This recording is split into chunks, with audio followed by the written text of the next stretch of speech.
They should let us sing Frank Sinatra song. I did it my way, Sysco your way.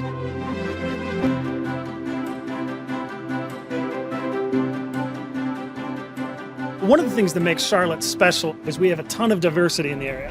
Whether you're downtown in the financial district where things are busier and often a little more high-end, up in the NODA area where there's tons of great breweries, pizza restaurants, all kinds of establishments, or down here where we are right now in South End.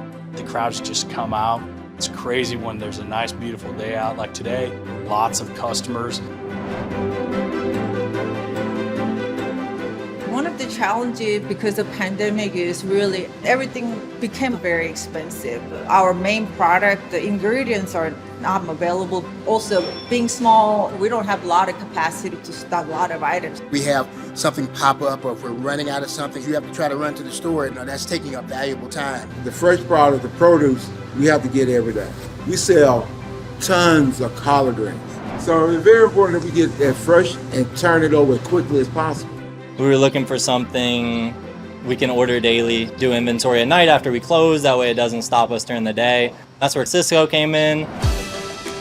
When I go in to talk to a prospect and introduce them to Sysco Your Way, it's a pretty easy conversation. You can order up till 9 p.m. for next day delivery. You would be routed Monday through Saturday, and there's no minimum. And I just wait for their reaction. 6 days a week. Can't beat that. When you got 6 days a week and I can order up to 9 o'clock at night, it's like, oh my Lord. There's no limit on ordering products. Is it possible? No minimum? I could just order one chai. I just need this amount of aluminum foil. Can I get it by tomorrow? It's like, yeah. Past few years with the supply chain issues and getting fresh product in, Sysco Your Way helps alleviate that. Now it's on an app, it's in my pocket. You say the bartender asks for some bar pineapple juice. I can say, all right, I got it. And I don't even have to step off the line in order to get it. You can order everything from bar supplies, produce. Meat to vegetables, produce, to-go items, paper cups. They got everything. Good morning and good afternoon, depending on where you are. Welcome to Sysco Your Way, Packing on the Protein webinar. We are here with Chef Neil Doherty and Robert Turbo. I'm going to turn it over. This is our meeting agenda, so take a moment to review. But I will turn it over to Chef so he can start off. And thank you for joining us today. So good afternoon, good morning, whichever way we are, right on the cusp of it. Very excited to have you here. This is one of my favorite subjects because I am definitely not a vegan. And I have an extensive history in the meat business, both from my family side and from working in hotels and restaurants all my life. But Robert and myself go way back, so this is a lot of fun. Robert was actually a representative for me many years ago, and so we've known each other a long time. So Robert, let's hear a little about you. Well, good morning, Neil. Good morning, everyone. Before I talk about me, I actually want to underscore that, Chef, your passion for protein comes through in our every time we meet. You're coming up to me talking about some recent great steak experience you had or some trend that's happening in the industry that you're observing and want my perspective on that. So appreciate being on the call with you today. For all of you that don't know myself, I oversee our operations, our meat company in Texas, which is 3 USDA inspected facilities. These are under the Buckhead brand. Depending on which part of the country you reside in, you may be familiar with the Buckhead brand. If you're not, our brand west of the Rockies is Newport. So think of us as Sysco's custom cutting and meat fabrication division. And I've been with the organization 17 years in different capacities, from operations to purchasing to sales. And I'm really pleased to be with you here today and talk about the protein industry, some of the trends, and some of the value that Sysco's meat companies can bring to your restaurant. So let's jump right in and talk about this as the perfect ingredient. Life sustaining, if you really want to look at it. But there's so many different things that go into it. So give me a little look from your side, Robert. Well, protein, as we call it in the business, and many of you know, is called center of the plate. And it's the center of the plate because we believe it's critically important for that product to perform and meet the guest's expectation. when a guest is dining out, typically a protein entree will be the most expensive on the menu, and therefore expectations are higher. And there's a lot at stake, no pun intended, when delivering a center of the plate item. And so really, we've built our business around the importance and significance of providing that experience that ultimately will translate to a very high level of guest satisfaction. And over time, we've invested literally tens of millions of dollars in infrastructure to support and enable the production and distribution of what we call specialty proteins. So as a perfect ingredient, you need the perfect employees. And in my game back in the day, we had steakhouses. The guy that we paid the most, or lady that we paid the most on the line, was the grill person, the person that was working the grills or the broilers, because there was an old adage in the game: you'd have to sell 3 more steaks just to get back to that one mistake. Pardon the pun, Robert, but it's true. I mean, it's the perfect ingredient, and it has a high expectation, and it needs the most skilled person working with it. So let's move on to the next slide. Trivia question. Prepared since the imperial era, what Chinese dish is served with a meat characterized by thin, crisp skin, often eaten with spring onions, cucumber, hoisin sauce, and pancakes? Okay, folks, put your answer in the chat. I think we got this one, Robert.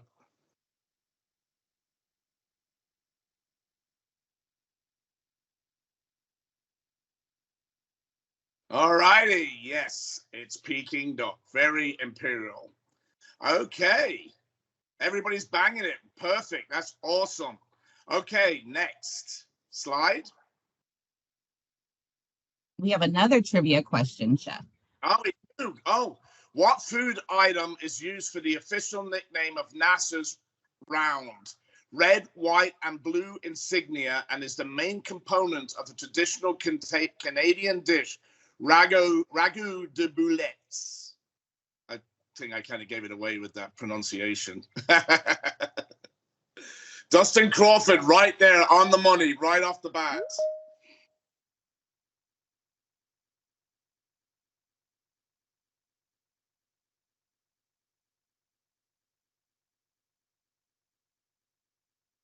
You guys are killing it.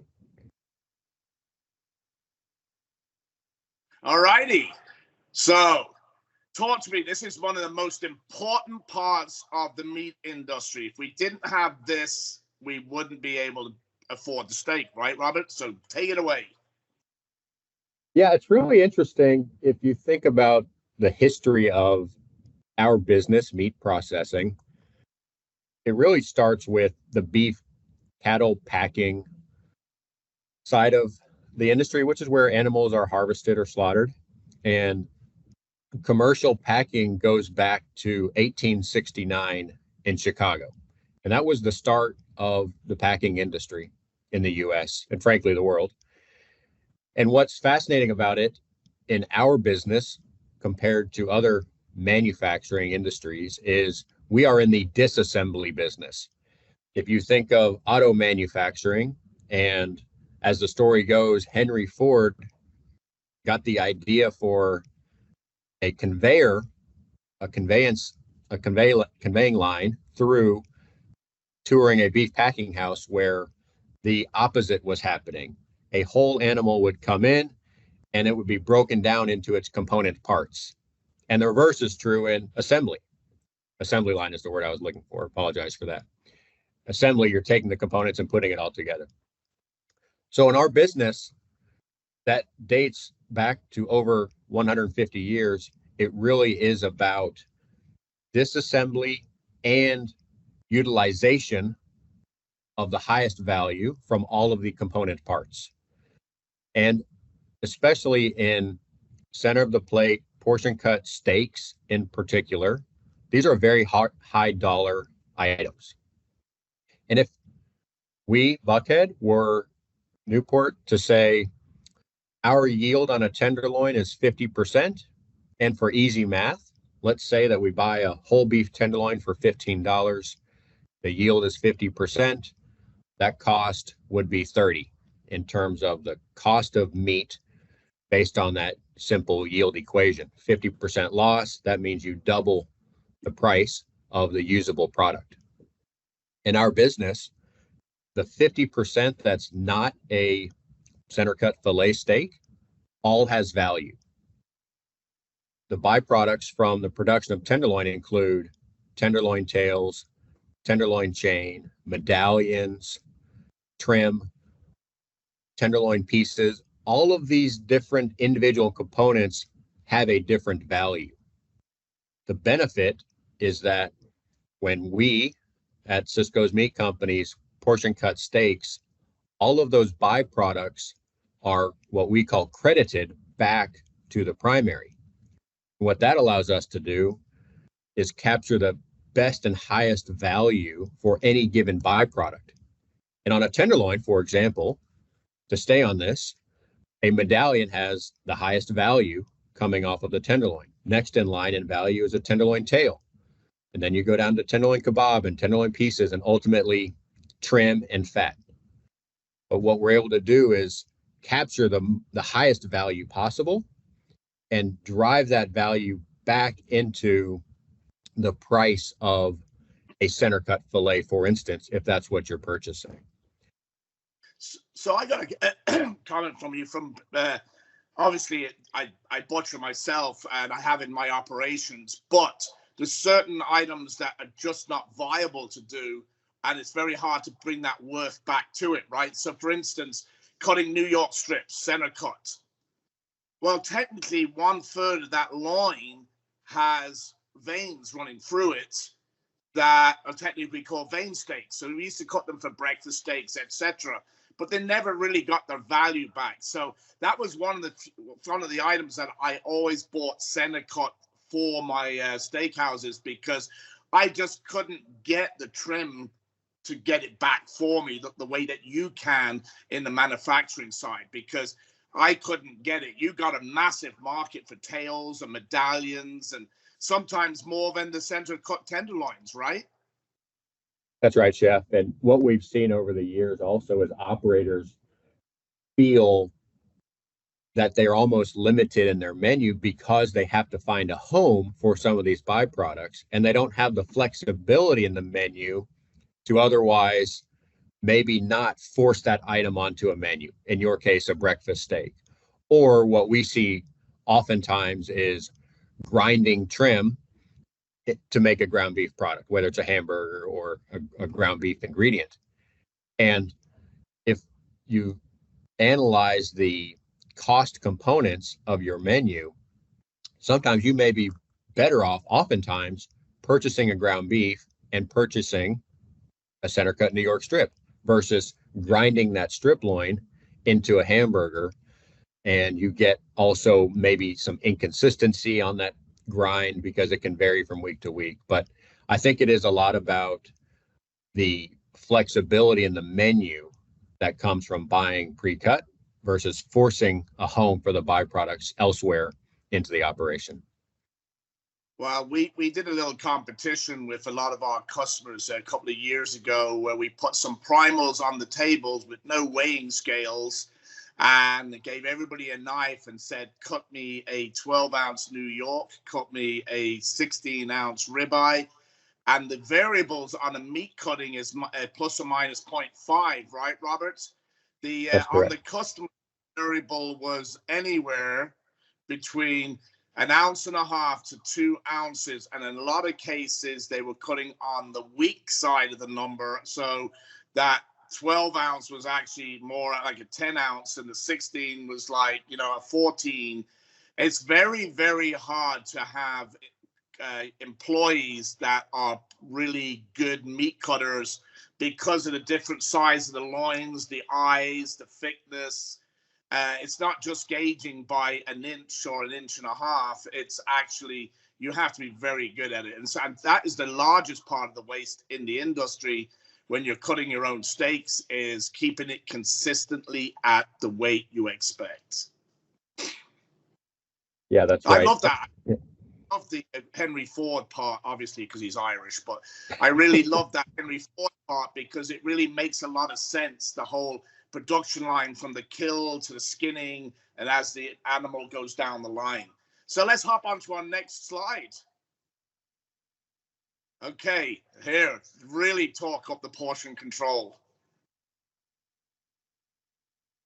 Yeah, one of, the way that the industry has evolved over time is the weight of cattle over the past 70 years since the data has been collected have steadily increased over time. It's up and to the right in terms of the average weight per head of cattle.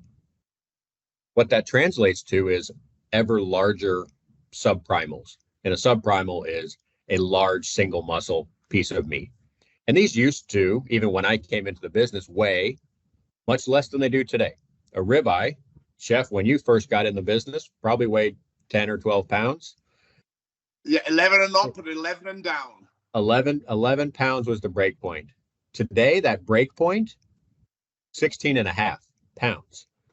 What that means is if you're buying a whole subprimal, you have 17 pounds of meat that as soon as it's taken out of the bag, the clock starts ticking on shelf life.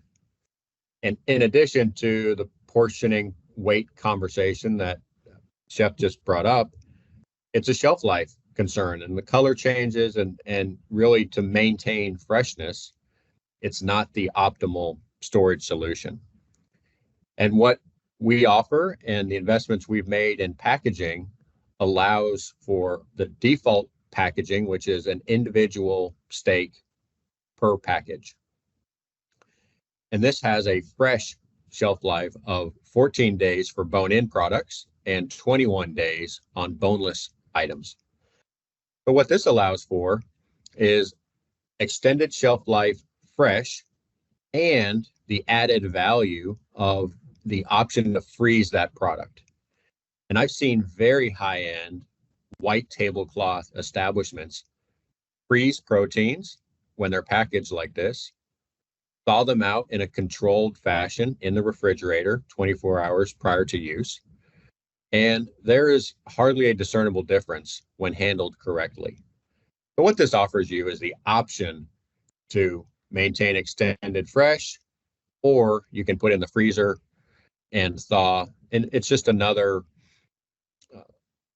point where you can manage your protein costs effectively because of the different storage options offered by the shelf life and packaging. Yeah, because when you're cutting your own ribeyes, for instance, we all know if you lean them, you slice all the ribeyes and you lean them against each other, where they're not getting the oxygen, they kind of turn dark. We used to have meat markets, and we always put paper between them. But even then, you're looking at 2 days, maybe 3, if you're in a controlled environment, that steak is good, or else blood takes on a very sour and metallic flavor very, very quickly, especially when the air's at it. But I did like that one comment and about the freezer. We used to buy large amounts of meat at the market low and freeze it. And just like what Robert said, we'd put it in a refrigerated environment for up to 48 hours before we would even look at it. And the reason for that is reverse osmosis. When the blood comes out, as it sits, it pulls it back. Well, the biggest mistake we make in the industry is we take a steak out and we force it to defrost. As soon as you do that, you open up the cell structure, it pours out the blood, you take it out of the packet, you put it on the grill. I don't care how accomplished you are, that is going to be a tough steak. So, Robert, you're 100% right. Controlled environment is the operative word. All right. Here we go. Well, Neil, you talked about portioning and the variability that you experienced with certain operators cutting without a scale. And what I would say is this is our core business, and it's what we focus on every day. We have trained professionals 40 hours a week. They're portion cutting steaks. This is their profession in life. And what happens is we manage their performance in a way that ensures accuracy. And if it's not done right, it doesn't get into the box anyways. What we see when portion cutting in-house oftentimes is if that target steak is 12 ounces and a 10.5 ounce steak is cut, more often than not, that's going to make it onto a guest's plate. And the logic is understandable. The impact downstream is one that's out of the operator's control at that point, because a guest may come in expecting a 12 ounce portion and get quite a bit less than that. And that's a reality that's in the business. And when you buy pre-cut steaks, that risk is entirely mitigated and it shifts back to us. And what I would say is it's not that we're miscutting all day long. That's what we do. And that accuracy and portion weights comes through with each and every steak that's purchased through Buckhead or Newport. And I think you're right. This is really where it hits the ground. You can run a very, very successful steakhouse if you know and you monitor your inventory on your portion control meat. I'm going to say the monitor your inventory, because of portion control, there is an element of theft in the industry. As you know, I mean, let's be realistic. Restaurants, it's easy for an individually portioned steak to take a walk. So back in the day, we'd do our inventory at the beginning of service and the inventory at the end, and then we'd run our dupes against it to make sure that the amount of steaks that were actually serviced that night were actually sold. It's a really good way of mitigating but the part that you get mentally in your head that is costing you more to buy a portion control steak. It's not. It's actually helping you manage a very, very tight inventory. And like I said at the very beginning, when you lose a steak, it takes you, in a lot of places, 3 steak sales to get back to even. And that means you've lost all of your profit for the night, really, on your New York strip if you have to sell 3 more to make up for the mistake on 1. So we went back and forward in the 70s, 80s, 90s about portion control in steakhouses, and you're seeing it more and more. And I think you're going to see it even more, Robert, because of the labor situations. The labor piece is a great call out, and it's a reality. And what we see, and you may even experience in your own operations, is there's someone, and oftentimes it's the highest compensated individual, whether it's the chef, owner, a well-paid butcher who's handling the meat. And the question is always, what else could that individual be doing with their time other than fabricating meat? And that's a question that each operator needs to answer for themselves, but the labor component is real. And if that person who's doing that work doesn't show up one day, then what happens to the meat program? Does it fall off the rails?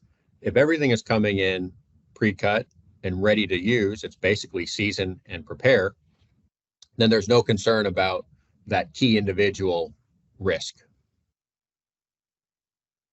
Absolutely. Okay, we have trivia. What fast food restaurant whose original mascot was named Speedy opened as a barbecue by brothers Dick and Maurice in San Benito, California in 1940? Wow, I don't even know this one.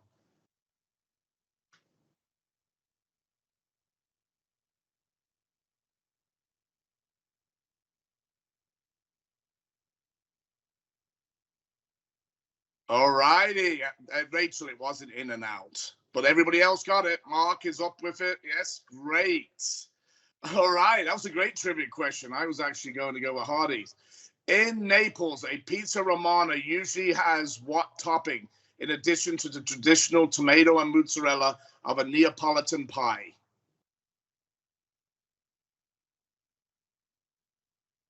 I got this one.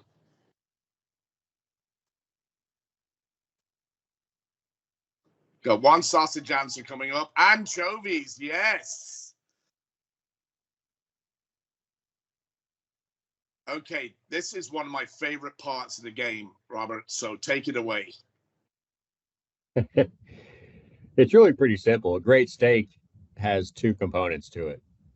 First is the marbling quality, and that marbling is simply the amount of fat that is deposited within the muscle.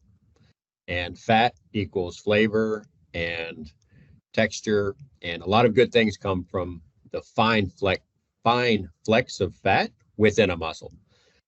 And that's step one. If you're starting with richly marbled beef, the other critical component to that is age.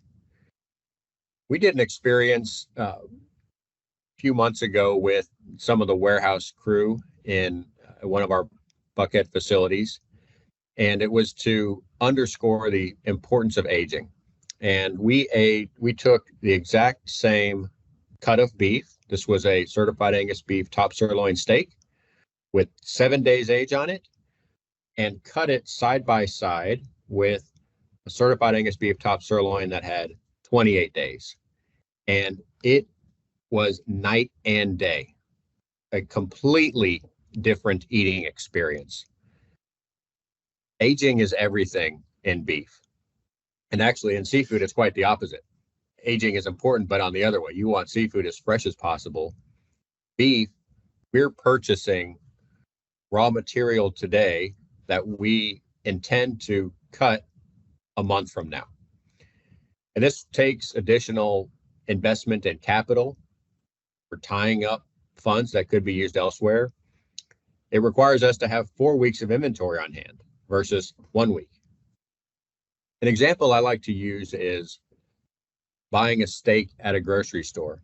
And nowadays, many of the grocery retailers have upped their game in terms of the quality of beef that they're serving. And that's the first component, quality, marbling. A lot of grocery stores now sell choice or some version of upper choice program. Even prime is becoming more available at retail. And yet, many people still have an underwhelming experience at home when they buy that grocery store steak. And a lot of it has to do with aging. And the factors are this. I mentioned the cost investment, and also there's a color change when you age. Beef, when it's fresh, is bright red, and that's how consumers purchase meat. So the retail industry is structured in a way, because of cost and because of the visual color component, they age much less on average than Buckhead and Newport.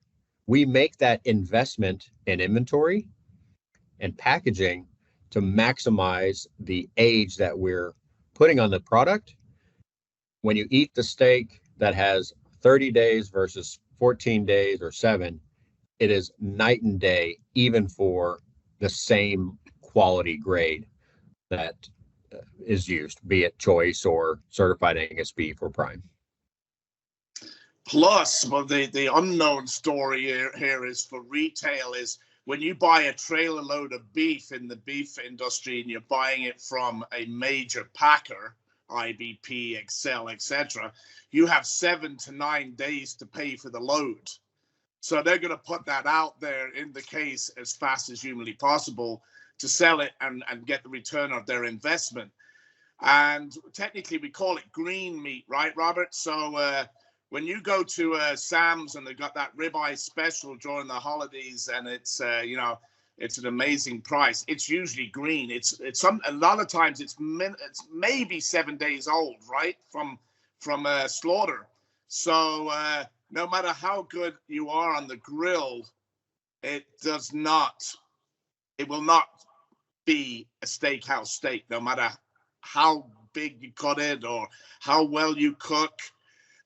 In the steakhouse business, it's a minimum of 21 days age, and most people like it between 28 and 35. And that is when the meat is at its perfect. It's broken down, the enzymes have done their job, and you're going to have that really great feeling when you eat it. You're not chewing and chewing and chewing, and that is something that happens with green meat. So the fact that, Robert, the fact that you're willing to tie up inventory, and the one thing you were very nice and you didn't tell them all, by having meat for a month, you're actually losing some of the weight that you purchased at the beginning, because the meat actually, as it ages, shrinks, and it's going to let out more moisture. So we're taking a big chance by buying a month's worth of inventory, but Buckhead and Newport cut steaks for steakhouses all the way down the line. But at the end of the day, it's selling a steak that is grill ready. You don't have to age it in your own refrigerators. All righty, what we got next, Aaron? Trim standards. Okay. Well, we talked about portion cutting, but trim standards are really all about the trim specification on what we would refer to as external fat trim. And what that means is many of our specifications, and they vary by steak and item, but are 1/8 of an inch. What that assures is the customer's first cut into a steak isn't an entire piece of fat. And these are rigorously monitored by our QA department, where all the steaks going down the line, again, and these are cut and trimmed by folks who do this all day, every day. There's control processes in place, but really it's about nice, tight trim. And again, as Chef Neil mentioned, what this allows is it's taken out of the package, it's been aged, it's cut to the right weight, it's got tight trim specifications. All that needs to be done at that point is season and cook. So what's your favorite? So and I'm going to give you accolades on this. You guys doing a wonderful job on this. It's always that thing when you go out and somebody has a steak that's supposedly same quality, a little cheaper. That I always look at the package and see how much fat's on it, because there's a big difference between paying for 1/8 of an inch trim and 1/4 of an inch trim. I mean, it doesn't sound like a lot, but it is. At the end of the day, you're getting 2 ounces more of fat on a big steak, and you're still paying the price per pound. So it doesn't always equate. But the beauty of this and the aging of the meat and everything else, really all you need is salt and pepper. Right, Robert? Good salt, yeah. Kosher flake salt, or a flaky sea salt. The one thing that I always tell people, stay away from that fine ground sea salt, because you end up over salting the meat. Flake salt is really the way to go. All righty. This is all right, Robert. Tell them this is awesome. I love this. Get inside the plant.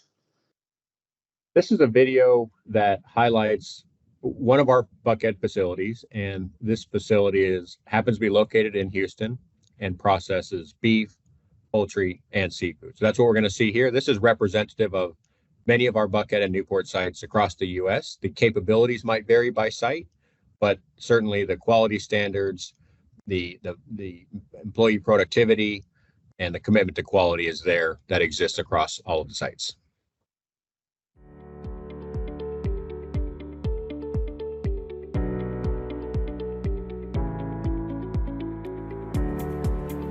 Welcome to Houston. I'm very excited to take you on this virtual tour of Buckhead Meat and Seafood.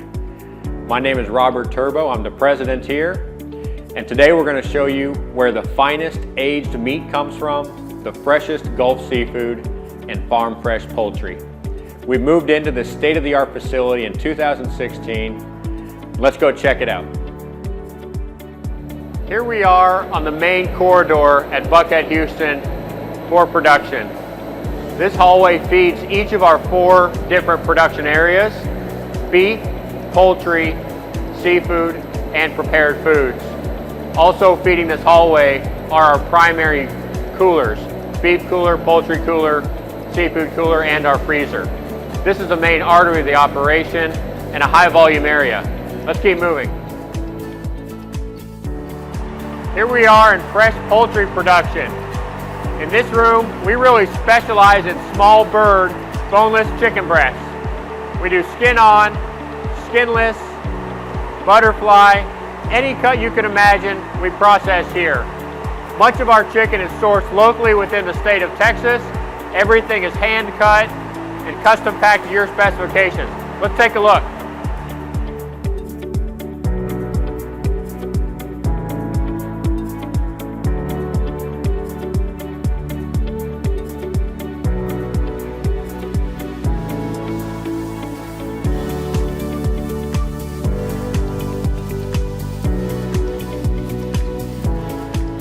Here we are in the dry aging room at Buckhead Houston.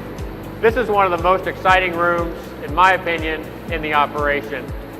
Here we custom dry age beef subprimals to your specifications. If you want a light dry age, we can go as little as 14 days, and some customers really prefer a heavy dry age all the way up to 100 days. Enjoy.